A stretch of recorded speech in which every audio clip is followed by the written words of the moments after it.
that in mind, what are your thoughts as you look ahead to the upcoming 2024 race season? Pretty pumped. We learned lots last year running for the first time full time. So we're looking to put that into our car this year. We've already made some changes and we're going to change some more things and hopefully we're faster. We're almost there, not quite, but we're close. I was gonna say you put together quite the year at Flamboro now with success all the way throughout. What did it mean for you to be able to put that season together? Big. My first year racing, we were kind of, my first time ever in a car. We were kind of behind the 8 ball with a lot of other guys because they've been racing for years. And so it was to win 3 times. I was hoping just to get 1. So it was already beyond my expectations. What was your most memorable moment from this past season? The first win for sure. We started 12th, and we know how stacked the field is at Flamborough. It's not an easy task. So a lot of guys they get lucky and start up front, but starting 12th and finishing first was pretty cool. Oh, definitely. I mean, like you say, there's probably 10, 15 guys that can win any given night at Flamborough, right? So that's a stacked field. Yeah. So you talk about wanting to make this season even better. What do you feel that you need to work on and improve compared to last year to be faster this season? I definitely need to be more aggressive. Looking back at, I was watching some of the pedal power videos there a couple weeks ago, and you can kind of, I don't too because I'm behind the wheel, but there's times where I need to make better moves and make them faster. I always struggled passing cars and I got better near the end of the season. That's the other thing too is, and with handicapping starting this year, we're going to be, if you finish up front all the time, you're going to be starting at the back in the next feature every single week. You're going to need to be good at passing cars this year for sure. Yeah. I didn't realize, so Flamborough bringing in handicapping for their double features now, right? Is that kind of what the...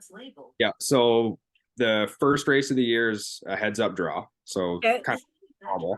And then they'll invert the feature for week 2 based on the finishing position from race 2. So if somebody new shows up, like, I don't know, somebody from Sunset or whatever comes and just says, hey, I'm going to go race at Flamborough, they have to back now. Positions and possibly get a pole, right? So it's gonna make it interesting. It's gonna, because I know some guys are getting kind of mad because you got a terrible draw sometimes every single week, and it's like, oh, I'm starting at the back again. Oh, I'm starting at the back again. Yeah. Hopefully, it tightens up the points battles too. Yeah, I know. It's gonna make guys that are fast work for it every week. Exactly. It seems to work for, like, I think Washwegan does it for sure. Yeah. I don't know about any other tracks. I know I ran Sunset 1 or twice, and I think I had to start at the back because I wasn't a points car. Yes, so what they do is your first 2 nights there, if you come mid-season, you have to start at the back as a non-points. And then the handicap is based off your past 3 weeks, and that from what I kind of learned. Same as kind of like Washwegan does. Yeah. So I mean, it's put on good shows, so it'll be interesting to see, like you say, how it affects Flamborough shows and whether it changes the landscape there. Yeah, for sure. So how did you get started in racing originally? So my dad works at Flamborough and still does. So he did the pace car before I was born, I think. So I started going when I was about 4 or 5. And even then they didn't even want me to go in the pits at the time because they didn't want kids running around the pits. So they kind of just said, well, he's with me. I'll be in the pace car the whole time. So that's kind of how I started. And then I worked at Flamborough for like 12, 15 years probably. So I kind of just started. Yeah, grew up around it, fell in love with it. Yeah, that's it. So. I know right now you're enjoying running the pure stock division, but is there another division that you'd like to try one day? We're actually, so I ran a mini stock race at Washwegan last year. Okay. And that was a blast. I had so much fun. I didn't even get to run the full feature. The car overheated and shut off. Oh. So we're trying it again this year. I think I'm going to run 5 races at Washwegan. Nice. A tentative schedule. But yeah, I like to try like my car is almost built for a mini stock, so I wouldn't have to change much if I want to move up. Right? But I'd like to try the pavement stuff moved up, but it's so much more money right now. Like it's just not cost effective for me. Mm-hmm. Where the dirt, it's a lot more cheaper by the sounds of it from people I've talked to. So we'll see. My dream would be to run a Thunder car though. Like that division's awesome. Yeah. I mean, I think everybody loves that division. A Oh lot yeah, of people I talk to.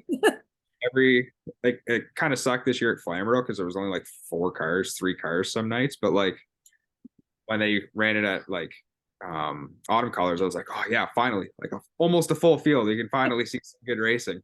Yeah. But I'd like to. Thunder car would be sweet for sure. Who do you consider your racing hero? Ooh, Dave Bailey for sure. Yeah. I Yeah. grew up watching him start mini stocks at Flamboro and then dominate in that, and then move to Thundercar and dominate in that. And he'd run Flamboro and Oswego at the same car in one seat, like in 1 year. It was Yeah. crazy. So I grew up watching him. Brian Nanicoke was another guy I grew up watching. Ray Gowan. There's so many, I can't even name them all. Just growing up at Flamboro, there's so many people there, right? Mm-hmm. So those are a few. And then a lot of the guys I rely on now is like Rodney Rutherford and like Phil Givens, Wade Thorne. It's kind of weird saying Wade because he's younger than me, but that's how it is sometimes. Oh, it's all about the experience. I mean, Wade's been around it for a bit now, right? So, Yeah, he's got a lot of laps. um, what's been your most memorable moment around the track as a fan? And that, like, growing up, what's that one memory that just kind of stands out to you? I think a lot of it was when the biggest one for me is watching JR Fitzpatrick, like how he's developed. Like I Yeah. remember him showing up. Like I don't remember, he didn't race much at Flamborough when he was like a kid, but when he came in his like later teenage years, seeing where he's come and what he's done is incredible. Like Mm-hmm. it's a talent.